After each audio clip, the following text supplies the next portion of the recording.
Snake Cottage, or Snottage, by Quilly. Chapter 2.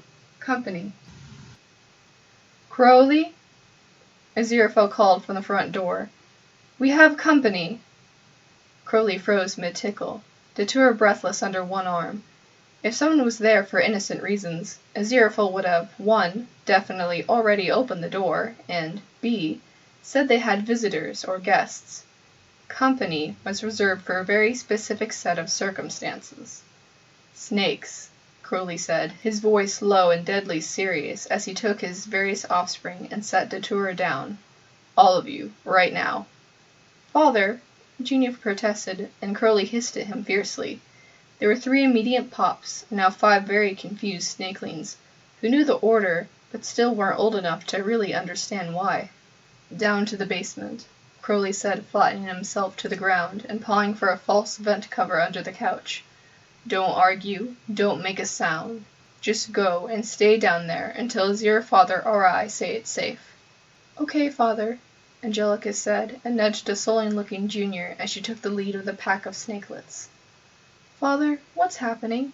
Rosa asked, and Crowley plastered on a smile. Hopefully nothing, but better safe than sorry, he said. Please be safe, Clem said softly, as he followed his siblings down to the vent. I'll be fine, Crowley promised, waiting for the last scaly tail to disappear down into the escape hatch to their very secure basement. He replaced the vent cover, then miracled away any dust bunnies, and sauntered to the front door. It was opening now, Aziraphale throwing a look his way that said a lot of things.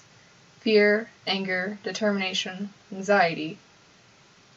What seems to be the trouble, Angel? Crowley asked as the door swung open, and felt every fiber and cell in his being rise and snarl at the sight of the Archangel Gabriel and Lord Beelzebub standing on their welcome mat. Aziraphale's smile as he trained it outwards was strained. Ah. Hello, Gabriel chirped, looking cheerful and pompous in the way that he did. Kinda rude to just leave us hanging here, Aziraphale. His smile he trained on Aziraphale was patented, I'm disappointed in you, grin, which Crowley had gotten his fill of during Aziraphale's trial. Crowley didn't bother hiding his eyes or the growl in the back of his throat, slipping a protective arm over Aziraphale's shoulders. Gabriel barely glanced at him and returned his full attention to Aziraphale. Beelzebub was looking at Gabriel with a sour expression.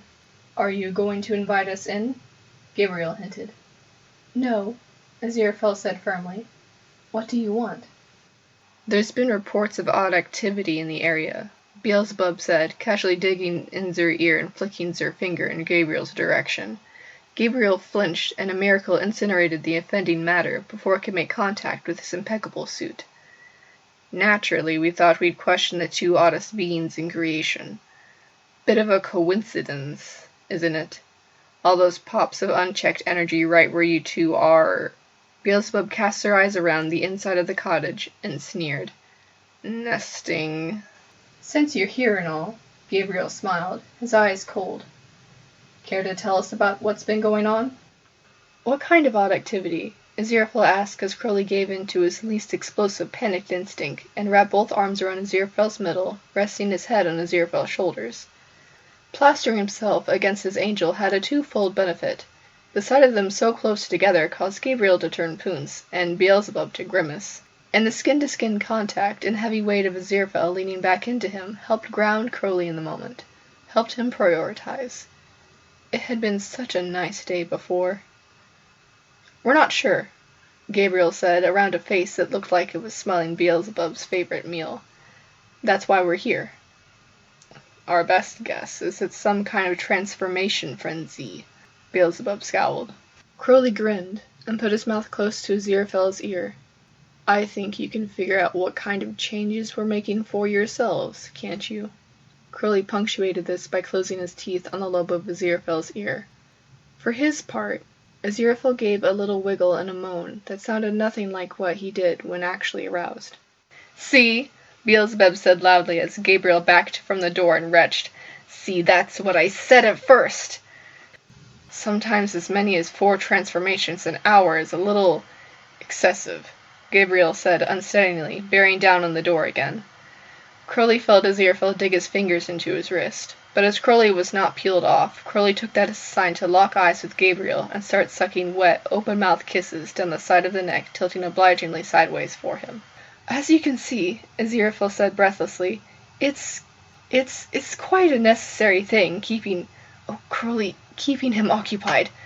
"Call it what it is, Angel," Crowley purred, and applied a little teeth to a livid red spot just under Aziraphale's pulled-aside collar. He grinned at Gabriel as Aziraphale moaned again, a little more realistically this time. "An extraordinary ravishing." "Okay," Gabriel said, looking truly nauseous. "You know what? I'm sorry I asked." "I'm not," Aziraphale panted, curling his fingers into Crowley's hair as Crowley laughed throatily into Aziraphale's skin and worried a bite mark with his tongue. "Your stamina's impressive, if that's all this is," Beelzebub said impassively as Gabriel stomped up the path to stand by the front gate. Penetrating pale eyes roved over the intertwined angel and demon, and Crowley had the sense that even the two of them going at it right there against the front door wouldn't deter Beelzebub's scrutiny. He accordingly retreated by degrees, instead planting a quick, chaste kiss on Aziraphale's cheek as he wrapped up the show. "I'm an impressive demon," Crowley replied. Beelzebub snorted. "If there wasn't anything else you needed, then, Angel, did you still want me to fold that laundry?" "If you wouldn't mind, darling," Aziraphale said, kissing Crowley in the mouth and then on the nose. "Thank you." "I love you," Crowley said. And that had Beelzebub making exaggerating barfing noises. Z glared. Then her eyes flicked over Crowley's shoulder. Z smirked. "Nice to see your sense of vanity's intact, anyway," Beelzebub said, pointing her chin. "Most people get dogs, you know." "Oh," Crowley said, looking over his shoulder, as 4 snakelets retreated, and a 5th was a moment too slow. He laughed, a little too loudly and heartily. Yeah. I just like looking at myself, you know." Beelzebub said. "Anyway, nice grossing out the pigeon. Been working on him all day. He's been insufferable. Much better results this way." "We're results-oriented people," Aziraphale said, startling a laugh out of Crowley. "Good afternoon, Lord Beelzebub. If you'd excuse us." "Yes, furious copulation, I get it," Beelzebub said, looking amused at the space where 5 snakeheads had been peeking.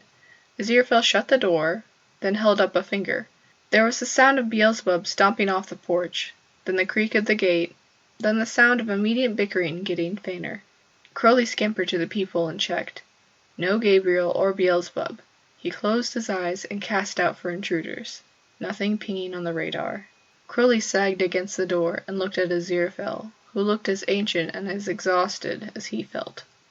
"That was unexpected," Aziraphale said, as Crowley snorted. He straightened and sighed. "Spawn," Crowley said, his voice hitting a warning note, and 3 guilty-looking children and 2 snakes turned the corner. Aziraphale took a step towards them, and Crowley held out his arm to hold him back. Aziraphale looked at him, but complied. "What did your father and I tell you?" Crowley said in a soft, even voice. "About following instructions when we say it's important?" "To do it," Angelica said in a small voice. Living room would be a better place for this conversation," Aziraphale said, and Crowley let himself and the children be herded back into the living room to sit on the couch, while he dealt with the mounting head of steam he was building up. Angelica, Rosa, and Junior sat cross-legged on the rug and stared at their feet, with Datura and Clem wrapping themselves up in their coils and adopting much of the same expression. Every so often Junior's eyes would flick up and then back down. "Who were those people?" Rosa asked, when the silence stretched further than Crowley intended, but he was in the middle of trying not to treat his children like his plants. He'd never want to scream at them more, to gather them all up and shake them and make sure they understood the magnitude of what they'd managed to just barely avoid. Aziraphale laid his hand on Crowley's, rubbing his thumb across the back of Crowley's hand, and Crowley made himself take deep, even breaths. "Those were the people that your father and I used to work for," Aziraphale said simply. "They don't like us very much, and if they knew about you, about what you are, and how much you mean to us, they would likely try to hurt you." "But why?" Rosa asked. "Why would they do that?" Because they're... Crowley struggled to find the correct censored verbiage. His breath was quickening again, and he clung to Aziraphale's hand for dear life. Because not too long ago, the two of us did something that was right, but that they didn't like, Aziraphale said gently. They had a plan for how things were supposed to go, but the plan wasn't for the best. We stopped it, or helped, sort of, and then managed to wriggle out of trouble, I suppose you could say. Were they here to hurt you? Datira hissed, raising their head out of their coils. I don't think so, Aziraphale said. If they were, they would have tried. I think they just wanted to ask questions. Were the questions about why Father keeps trying to eat you, Aziraphale? Junior asked, and Crowley snorted despite himself as Aziraphale turned bright red. He was sure his grip was painful at this point, but he couldn't seem to let go of Aziraphale for all the world. That constant grip was all that was keeping him shackled to the moment, rather than retreating into a blinding haze of rage and lashing out in response to his fear. This parenting thing was a hard gig. They were more about the kinds of magic going on around here, Aziraphale said carefully. I suppose... Oh, Crowley, if they can sense when the children transform... I think we've got them off the trail enough to figure something out, Crowley said grimly. We can talk about that later. What I want to talk about is why my very intelligent children disobeyed me and nearly put themselves... We... Aziraphale pulled Crowley against him and cradled his head against his chest, caging him in his arms and making soothing sucking noises as Crowley's dam finally broke, and he felt everything. The past 15 minutes hit him hard, an emotional whiplash tossing him around like a rag doll. Their first encounter with heaven and hell since Armageddon, and the children had let themselves be seen. Thank the universe that Gabriel was already gone, and Beelzebub didn't seem inclined to probe further. If somehow one of them had sensed something about the children, if they managed to get a hint of what they really were. Crowley had a vague sense of the children's voices and Aziraphale's warm, steady hands carding through his hair, while whatever he was saying rumbled in his chest and against Crowley's skull. He focused on breathing rather than comprehending. He knew he was probably scaring them, but sometimes a demon's gotta do what a demon's gotta do. Even if what a demon's gotta do is have a panic attack. Sorry, Junior was saying through tears as Crowley's hearing filtered back in. We won't do it again, honest. I'm scared, Clem whispered. I don't want bad people to take us away. Oh, my darlings, Aziraphale said soothingly, squeezing the nape of Crowley's neck with one hand and reaching out to their kids with the other. Nothing's going to happen to any of you. Father and I have made sure this place is safe for us. That's why when either of us tell you to go to the basement, you must listen and not come back up. It shouldn't happen very often, but it's very important that when it does, you, do it. Is Father going to be okay? Angelica asked. Crowley made a vague grumbling sound and clutched Aziraphale tighter. Father gets overwhelmed sometimes, Aziraphale said gently. This was a very dangerous day for us, but we made it, and we're safe now. Father just needs some time to process it. Snuggles? Datura asked, and Crowley felt Aziraphale's hand transfer to his cheek. Crowley, Aziraphale said softly, are you well enough to be buried under our children? Crowley suddenly wanted nothing more. He nodded, then with a theatric pop, shrunk down into snake form, unspooling himself on the carpet and wrapping his vast coils around his children. The three human shape popped down into snakes as well, and Crowley felt the slide of scales against scales as he and the spawn turned themselves into a giant cuddly knot of snake. There was a snap, and suddenly the whole pile was in Aziraphale's lap, soaking up that angelic heat. The children whispered to each other as they got comfortable, and Crowley let their voices wash over him without taking in what they were saying. They diverted attention for now. It wouldn't last forever. Even heaven wasn't so prudish as to continue to believe the little charade that he and Aziraphale conducted for more than a year or two. Strengthening wards, expanding alarm systems, maybe investing in one of those home security thingies. These thoughts floated pleasantly in Crowley's head as he settled in for a nap with his children. They would still have to talk later, and in more depth, about what had happened, maybe run a few drills, just to be safe. For now the danger was past, and the day was lovely again. Crowley made sure to curl the end of his tail around Aziraphale's wrist before drifting off.